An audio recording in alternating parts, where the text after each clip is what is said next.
problem in my laptop. I Yeah, have sir, it's problem in my audible. laptop, so I switched over to the mobile.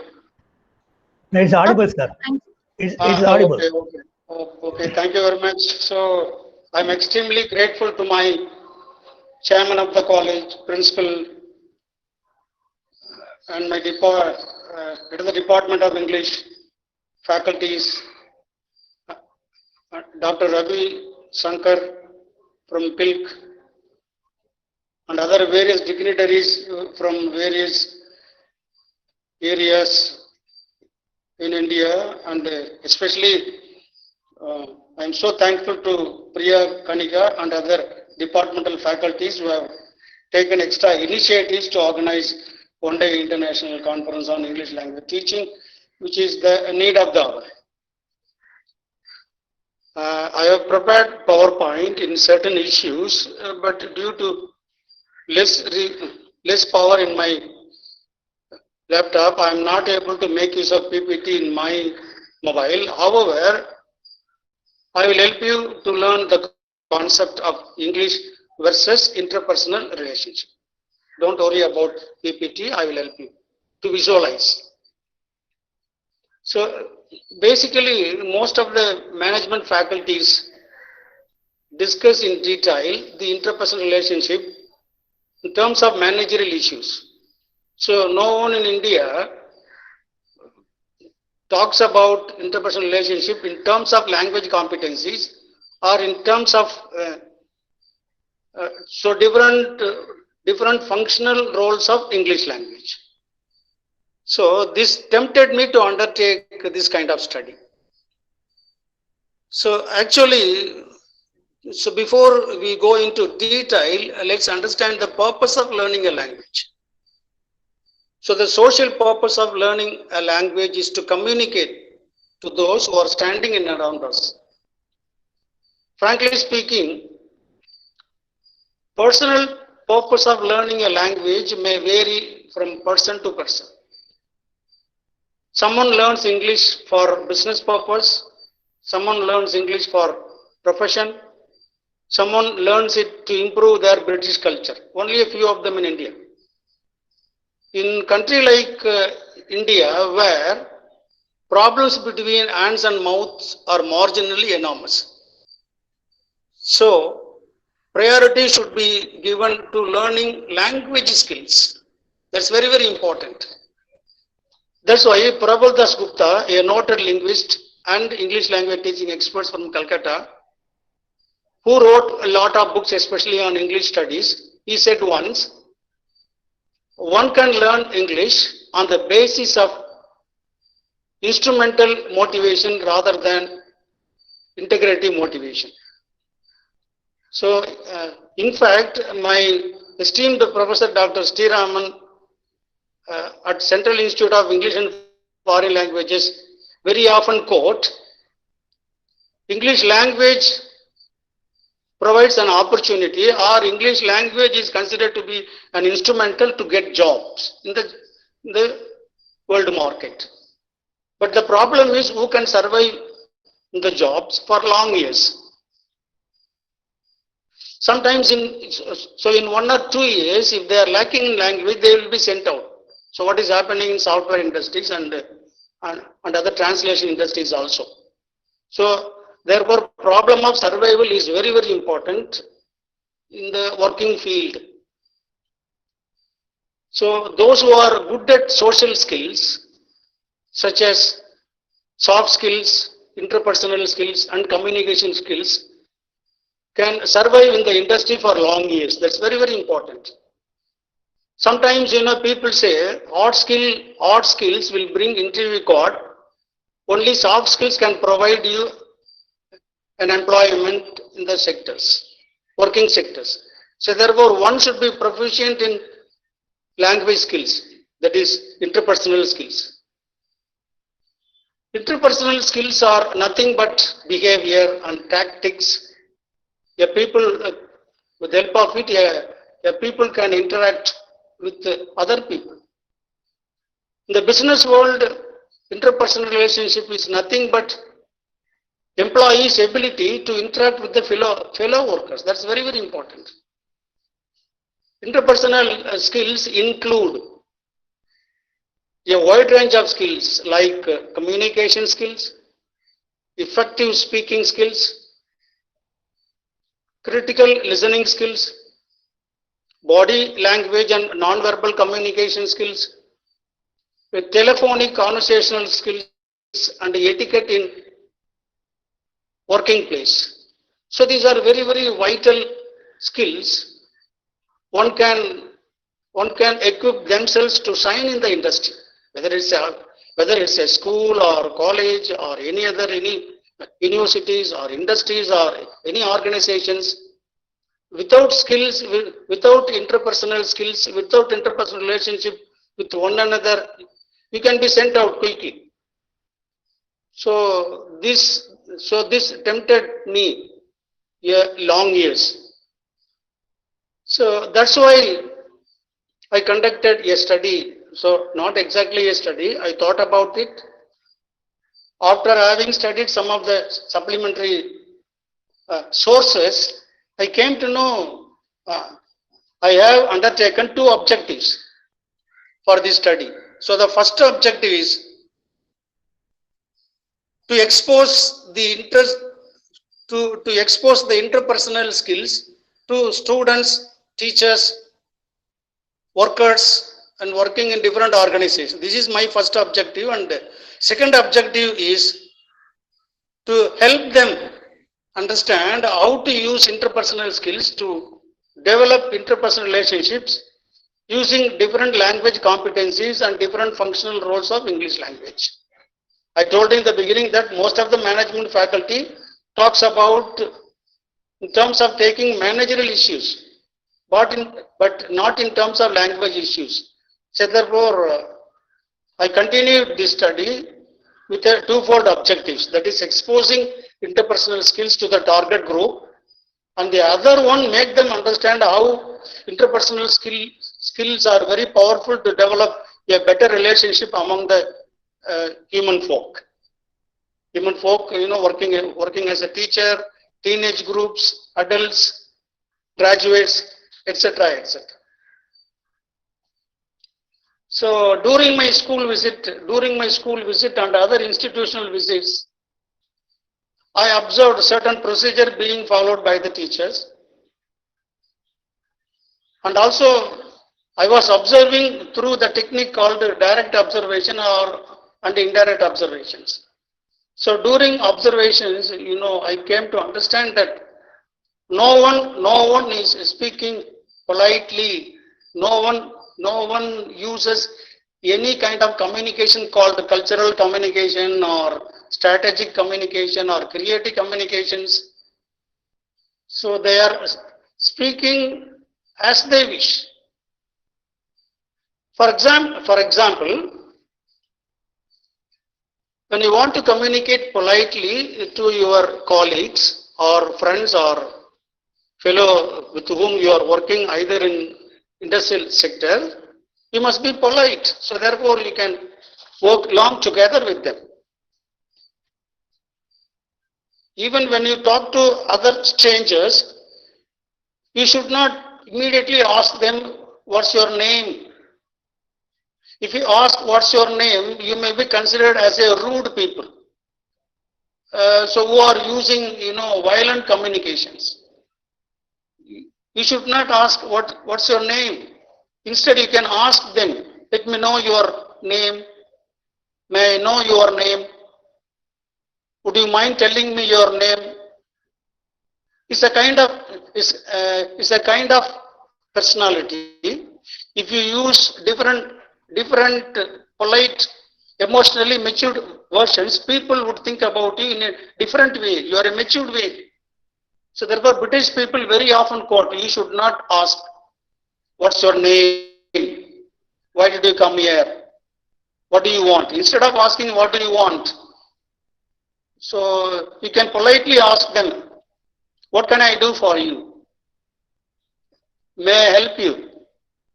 Let me know the reason of your visit, etc., etc. So you can, if you ask them the latter structure, they may create, so the listener may create a kind of positive opinion about you and your behavior and your personality.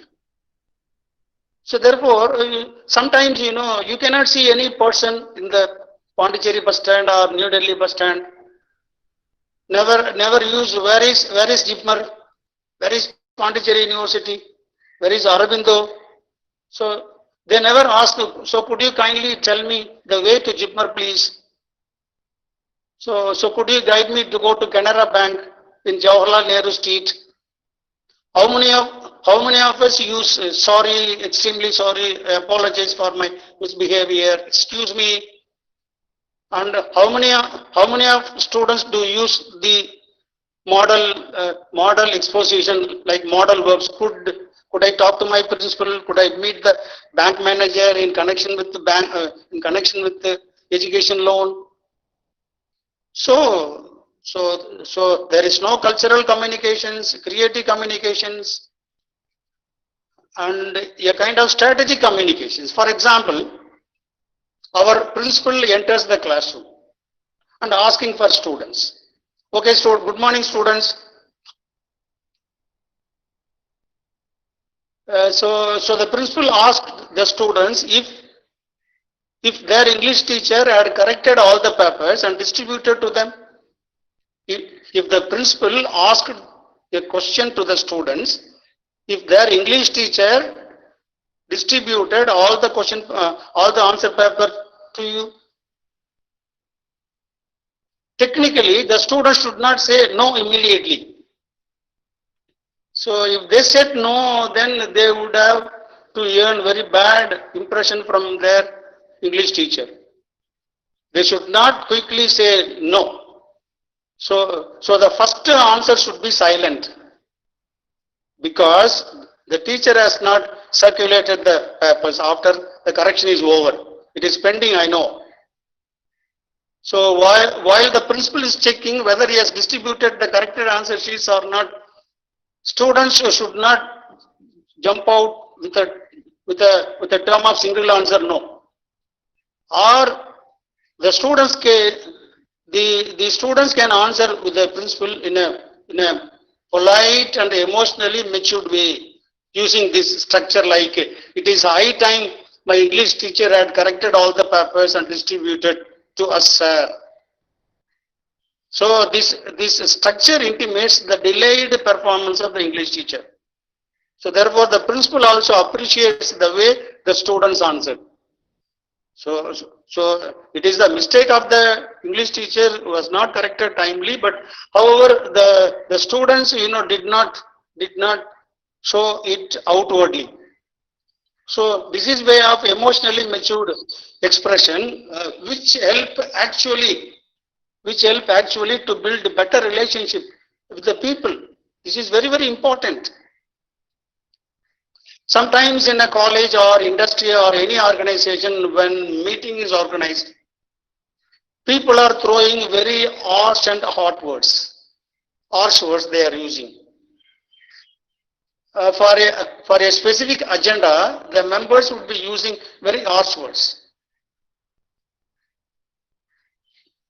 Your point of view is wrong. Who would accept your view? You are unfit to participate in the meeting. So these kinds of comment would hurt others who are participating in the meeting. So it's an official meeting. Principal, vice principal, head of the department, all have assembled there. Therefore, you should not show your off-baked insulting pattern of style. So therefore, you can say if you disagree with them, I'm sorry, sir, excuse me, I'm sorry, sir, I politely disagree with your points of view, sir. Would you kindly change it for the betterment of our institution?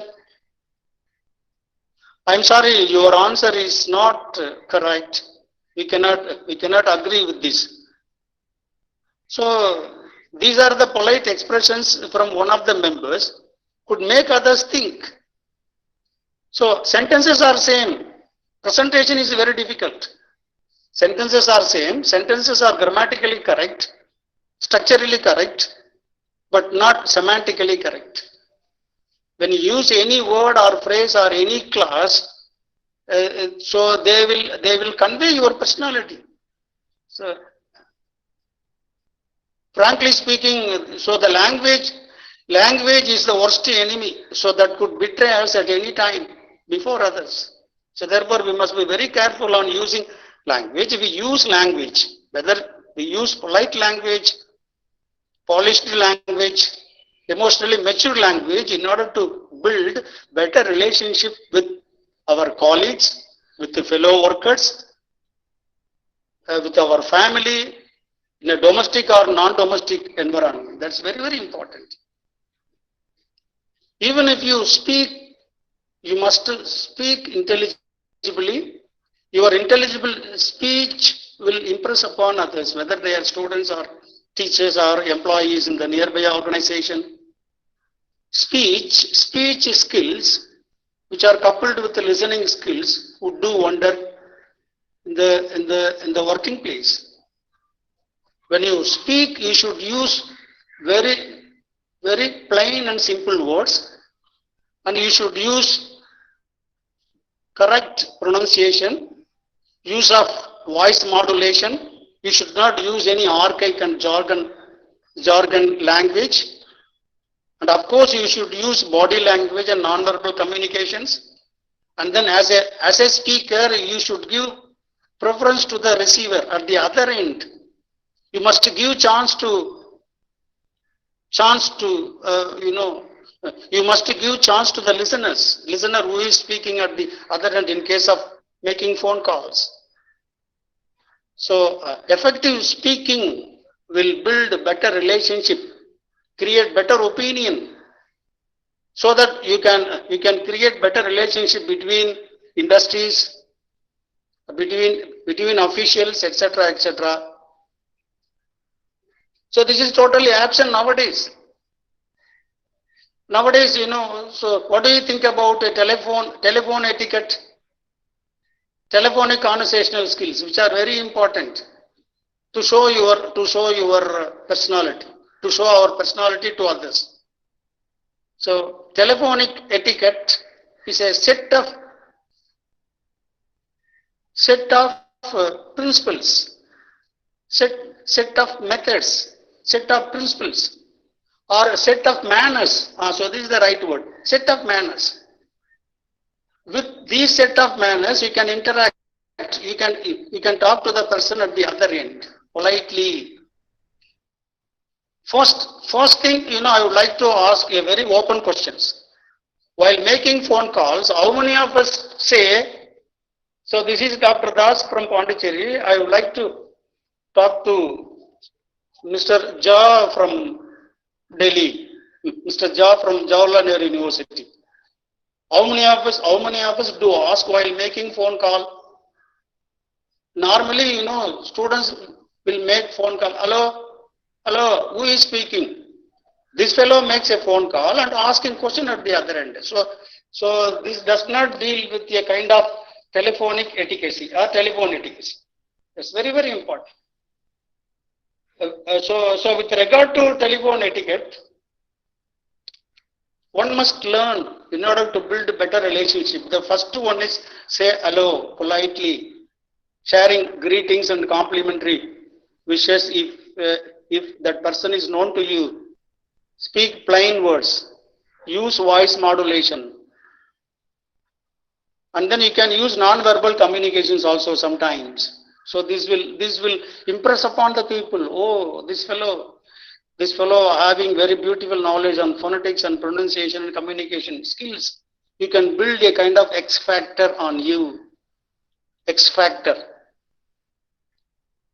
And then what do you think about work culture or telephone etiquette, work etiquette or work culture or work ethics? So these are very important. Without these skills, there is a lot of problems in industry or any organization. So work ethics, work culture are very, very important to be fostered in the setup. For example, it's a kind of social behavior. When you meet your colleagues, you should greet him with a hello or good morning like that. Or you can share complimentary message to him, and you should accept the protocol, and then you must maintain healthy relationship, and then you can use body language. So out of all these things, so there are three things. You must maintain time, process, product. Time, people, product. So by using simple expressions like good morning, how are you, sir, had your lunch, why were you absent yesterday, how about your children? So these are petty expressions you can share with your colleagues, with your fellow workers. So don't think languages are mere combination of straight line and horizontal line. They convey message to human beings. That's very, very important. So during my observation, I noted a lot of these things. So now, as a way of conclusion, before I conclude my speech, I would like to quote from our ancestors that individual behavior is the problem we are facing in our daily life. That is individual behavior. Individual behavior means there is tongue. Tongue is the problem. Not any other human organization. You must take care of your tongue. Sometimes your language, what we use, would bring lot of conflicts, burnouts, frustrations, and misunderstandings. So these social evils are very, very dangerous to build narrow domestic walls against the human beings who are willing to live peacefully. That's very, very important. I told you earlier, language betrays us on many occasions. So therefore, my dear friends, as a teacher trainer, as a research scholar, as a manager, we should safeguard the stakeholders of our vulnerable society by training, by teaching necessary language skills to our children, students, teachers, and other stakeholders and other target groups. So, as a remedy, what I would like to suggest is, first thing, the teacher should not teach grammar alone in the class.